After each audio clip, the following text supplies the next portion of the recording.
3.5 million. That's how many enemy soldiers these 5 American generals helped put in the ground between 1941 and 1945. Not wounded, not captured, killed.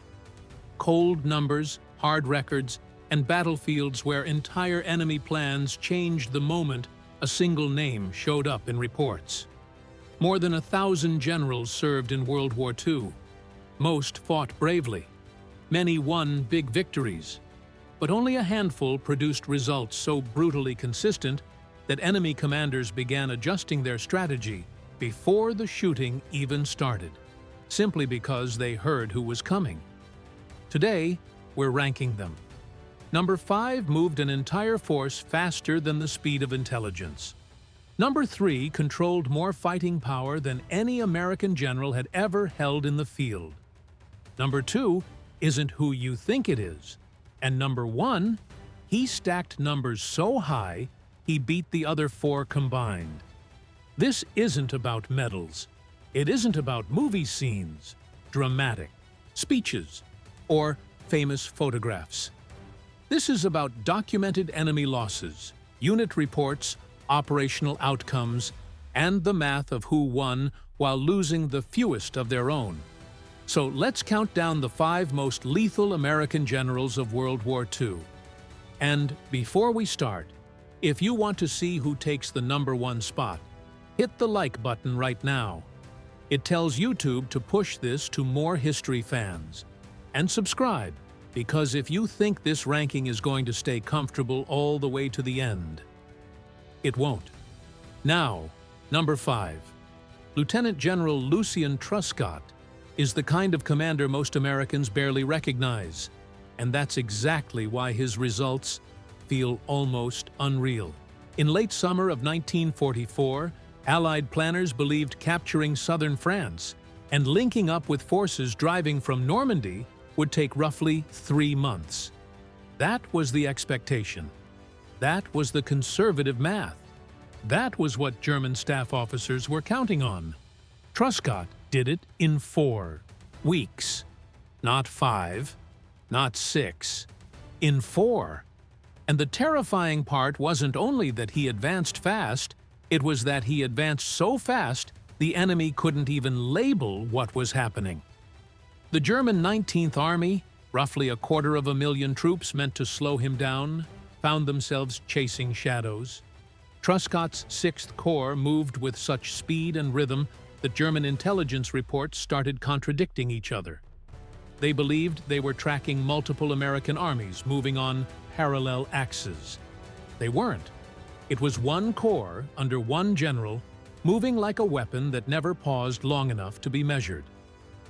Truscott understood something most commanders talk about, but rarely execute. Speed can kill more effectively than firepower. Because speed steals the enemy's time. It steals their planning. It steals their ability to set the gun lines, register artillery, position reserves, and build the kind of defenses that turn an advance into a slaughter. Truscott didn't just move quickly, he rewired the physical expectations of what possible meant. He pushed a forced march pace that became famous as the Truscott Trot, roughly 5 miles per hour while carrying full combat load. Standard doctrine was about half that, and on paper, the difference looks small until you realize what it does to the enemy's timeline. German commanders planned defensive lines and fallback positions based on how fast American units could travel. Truscott's men started appearing a full day earlier than German calculations said was even feasible. When that happens, a defense isn't not ready. It's not there. The artillery isn't set. The ammunition isn't staged. The reserves aren't in place. Orders are still being typed while Truscott's lead elements are already moving through the next village. During Operation Dragoon, his forces drove hundreds of miles in a matter of weeks. The German 19th Army bled heavily. Thousands dead, tens of thousands wounded, and a staggering number taken prisoner as their formations collapsed faster than they could reorganize. But the most revealing number isn't just what the enemy lost.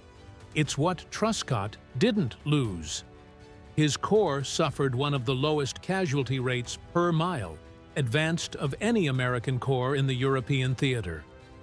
That's the part that separates luck from mastery. He inflicted enormous damage while keeping his own losses relatively tight compared to the ground taken. That's not just bravery. That's operational efficiency with teeth. German troops began calling formations under Truscott a kind of ghost army. The reason was simple. By the time you marked them on a map and shifted units to stop them, they were already gone, miles away, striking the next defensive line.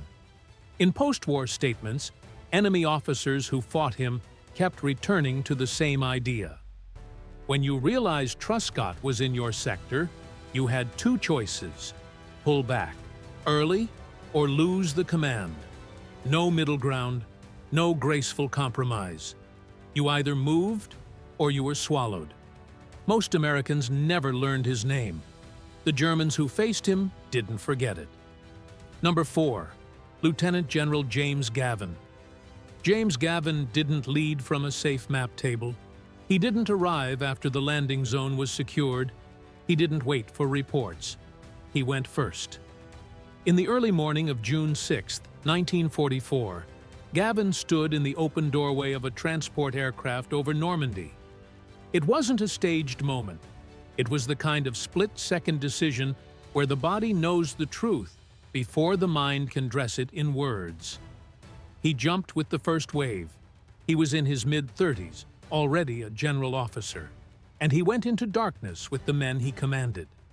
He landed miles off course with almost nothing, just a small weapon, a knife, and a handful of scattered paratroopers he managed to gather in the chaos.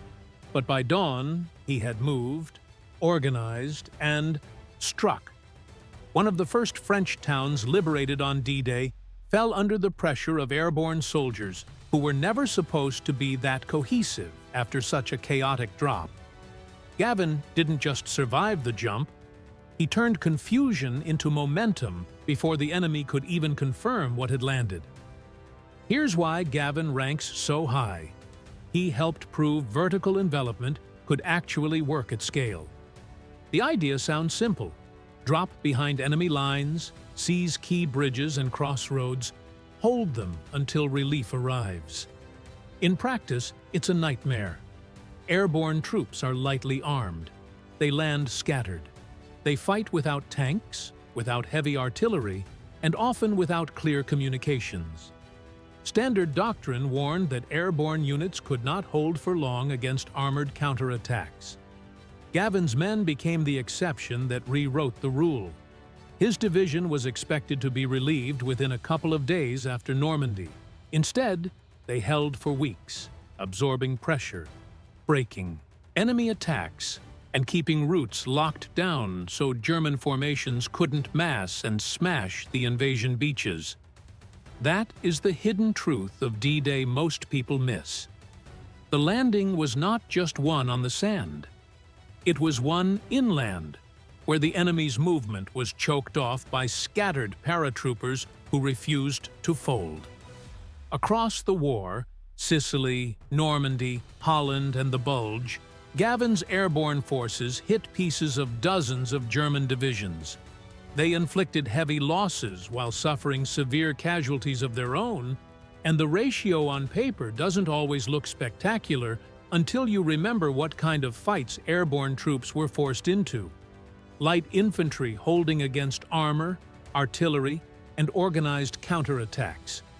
The significance isn't that Gavin's men had perfect numbers. The significance is that they repeatedly did what the enemy believed could not be done. After the war, captured German officers were asked which American formations they respected or feared most. The pool, same answer kept surfacing. Airborne troops under Gavin. Not because they were the best equipped. Not because they had the most men. Because they were led by someone who did not ask soldiers to take risks he avoided himself. He jumped first. He fought first. And that kind of leadership does something to a unit. It creates fighters who don't break easily. It creates men who keep moving even when logic says, stop. Gavin's legacy isn't just in history books. Airborne culture still echoes his principles. Lead from the front, share the danger, and never demand courage you're not willing to prove. Number 3. General Omar Bradley. Stop and absorb the scale of this. Roughly 1 million enemy soldiers killed or captured by the fighting power Bradley controlled in the European War, from the breakout of Normandy to the collapse of Germany. That is not a myth. That is not exaggeration for a trailer voiceover. That is the result of a command that operated like a machine built for methodical destruction. Bradley didn't cultivate a public legend the way some of his peers did. He didn't rely on theatrical personality. He didn't turn himself into a symbol. He didn't need to. Because his brand, if you can call it that, was relentless competence. A kind of calm that didn't look dramatic until you studied what it produced. German officers described his operational style like clockwork, not as an insult, as a warning, because Bradley's attacks came when he said they would. They hit where he intended. They achieved the objectives they were built to achieve. And that consistency is deadly. Chaos can be exploited. Mistakes create openings. But a commander who gives you no exploitable error forces you into a slow, grinding collapse. His masterpiece was the breakout from Normandy, Operation Cobra. In late July of 1944, Bradley stacked overwhelming air power onto a narrow front, smashed open the German line, and then pushed hard through the breach with multiple divisions. The German position didn't just bend, it snapped. Within days, the entire front began disintegrating, and the rhythm of the campaign shifted from trench-like attrition into a pursuit the Germans couldn't stabilize. Cities fell. German commanders panicked. The tempo became impossible to counter because every time German headquarters grasped what was happening, Bradley's next phase was already moving. Then came the Ardennes, what history remembers as the Battle of the Bulge. The key moment wasn't only the fighting, it was the recognition. Within hours, Bradley identified the enemy effort as more than a local attack. He understood its shape. He understood the danger. And he began repositioning forces and authorizing responses while others were still deciding what they were looking at. That mattered because time mattered. Reinforcing shoulders, shifting reserves, granting aggressive counterattacks, these decisions determined whether a breakthrough becomes a disaster. The German offensive bled itself out, and when the Allies recovered momentum, Bradley's forces pushed forward again with methodical force. Later, his command encircled massive enemy concentrations in Germany's industrial heart. Entire formations surrendered in numbers so large they became historical events by themselves. And that was Bradley's signature. Not simply winning battles, but creating situations where resistance became mathematically pointless. Great generals don't just defeat the enemy, they convince the enemy the equation is already lost. Bradley retired with 5 stars, but his legacy never received the same popular shine. No cult of personality, no exaggerated Hollywood myth, just the quiet, terrifying record of a commander who produced catastrophic enemy losses through precision, tempo, and an almost ruthless absence of mistakes. The Germans didn't fear him because he was wild. They feared him because he was steady. Number 2. General George Patton. Yes, number 2, not number 1. And if that bothers you, good. Because this ranking isn't built on popularity. It's built on cost versus results. It's built on what the numbers say when you strip away the legend. Patton's Third Army inflicted enormous damage on German forces. His operational aggressiveness broke lines, cracked morale, and seized ground at speeds that stunned both allies and enemies. He captured more territory than any other American army in Europe, and he produced enemy losses that, on paper, look like something from a different war. But then you look at the price. Patton's command suffered massive casualties, among the highest of any American army in the European theater. Tens of thousands of Americans died under his command. That doesn't erase what he achieved. It clarifies it. The question isn't whether Patton was effective. He was devastating. The question is whether he produced the best mathematical outcome when you weigh enemy losses against American blood. This is the difference between legend and reality. The legend says Patton terrified the Germans and won by sheer brilliance. The reality is that his style, speed and violence, constant pressure, relentless momentum, worked best when the enemy was already cracking, when defenses were fluid, when surprise and mobility could turn a retreat into a rout. When Patton's momentum hit fortified lines and prepared positions, the exchange became uglier. Hard ground demanded preparation. Patton often preferred movement. His relief of Bastogne during the Bulge remains one of the most impressive operational turns in American military history. Pivoting an entire army across icy roads and shattered supply lines to strike north and break pressure on surrounded troops. That kind of maneuver takes more than courage. It takes logistics, planning, and command presence at a level most generals never touch. But Patton's casualty rates were often higher than the theater average during heavy fighting. In brutal terrain, against fortified positions, the price climbed. He believed momentum saved lives in the long run, even if it spent lives in the short run. He demanded near-impossible effort from his soldiers, and they delivered. Their courage became legendary, so legendary that acts of heroism under his command piled up into awards, citations, and stories that still get told. And there's the cruel truth. Those heroic acts often came from soldiers pushed into the hardest fights. Patton's philosophy produced spectacular breakthroughs and brutal losses. He won, he surged, he smashed through, and his men paid for that speed with blood.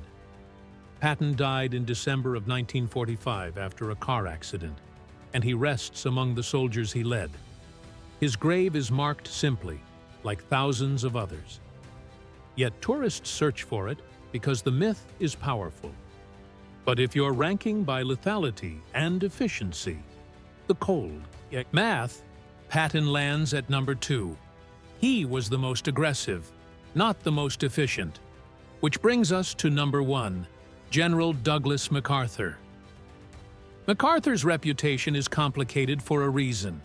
His ego was real. His self-promotion was relentless. He cultivated a public image like a weapon. He staged photographs. He understood symbolism. He turned his presence into a narrative.